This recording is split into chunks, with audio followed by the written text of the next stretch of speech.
All right. All right. Now, I love Sean McCarthy. I really do. But I don't feel that the show got started off proper, so I'm going to go ahead and do that now. Oh, damn. Sorry, dude. Ooh, sorry, bro. What's going on, Icehouse? Make some noise!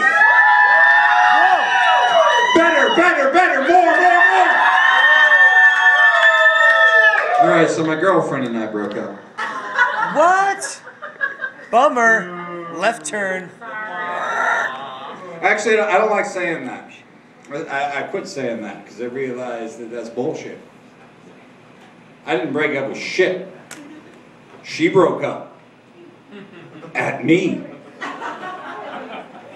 I don't think it's fair that I should have to say that what she did is what we did. I didn't have any part in that shit. I want to say that what I did is what we did. So, so my girlfriend and I have taken up day drinking. And we don't have time to talk to each other anymore. Nah, the breakup was a while ago. It was pretty bad. The worst part of the breakup was this. Almost everyone I know, when they heard about the breakup, gave me the same piece of advice. They were like, "Oh, it sucks. That's bad. Oh, dude." You know what you should do? You should use it. You should use it. You should put all that pain and misery into your jokes and then use it in your set. And I got this from comedians first, and I expected that because comedians are broken fucking people.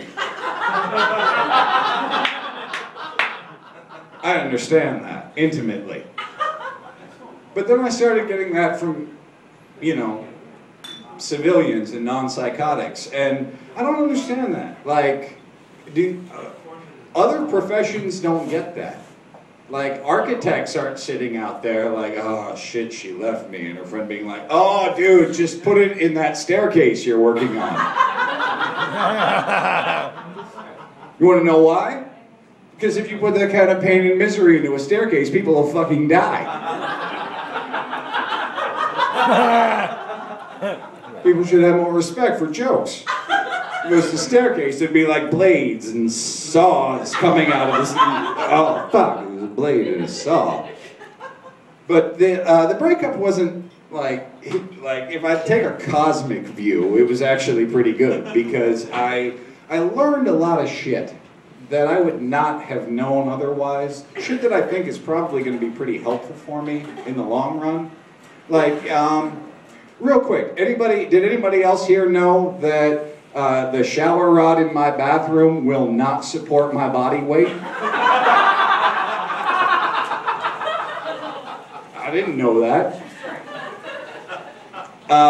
Did anybody know that if you spend 4 days in a darkened bedroom, just kind of alternating between sobbing and compulsively masturbating, you reach a point where it becomes really difficult to tell the difference between the rag you blow your nose with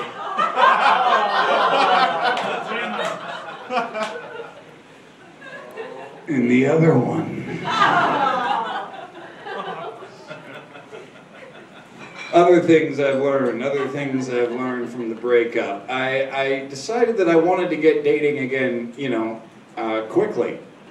As quickly as possible, because this was actually, true story, this was my first relationship and first breakup. And I was afraid that that was going to set the pattern of my love life from here on forward. And I'm afraid that it's going to be 30 years of peace and quiet, a year of frenzied activity, and then a big fucking fight that starts the whole process all over again. And I don't want to get laid on the same schedule that the bloodthirsty sewer clown from It eats. So I said, I gotta find somebody new. And quick.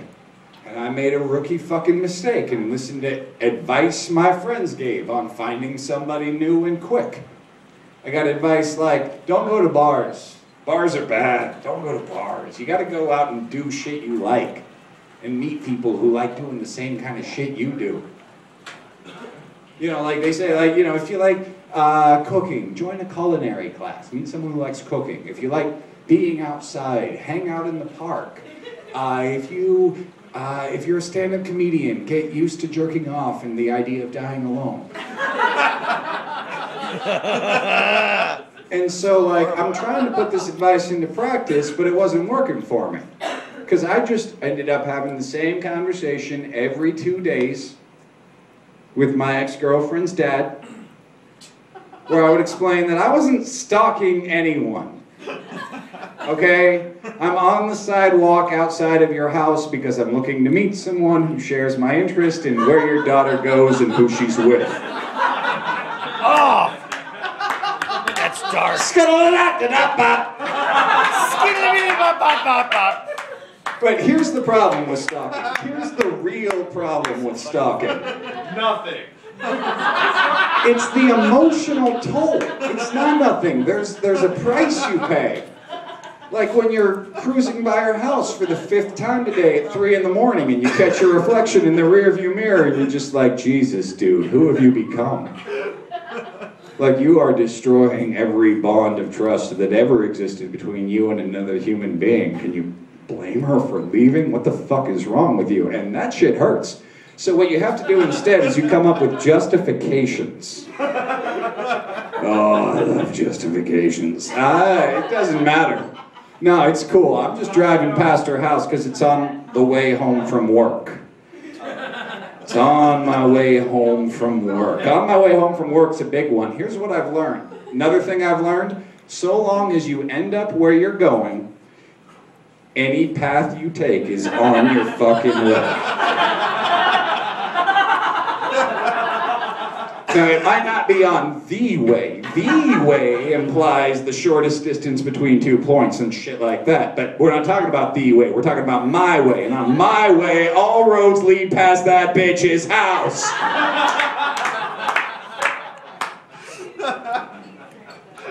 So I'm trying to meet somebody new. And I hope that when I meet somebody new, I meet somebody who's easier than my last girlfriend. And when I say easier, I mean in bed.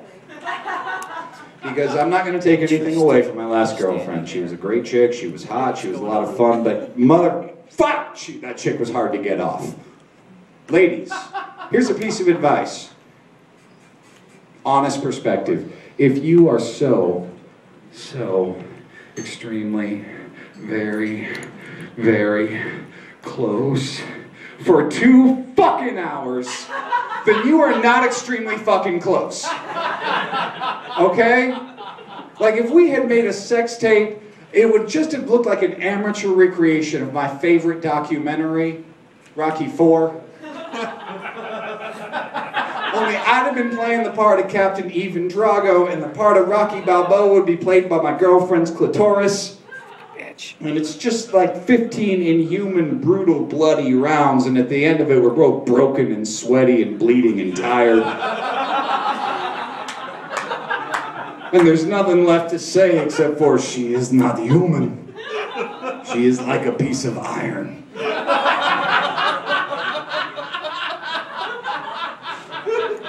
All right, I'm gonna find the mic stand. I'm gonna share with you one last piece of advice, and then I'm gonna get the fuck out of your hair on a Wednesday evening. This is the single best thing that I learned after my breakup.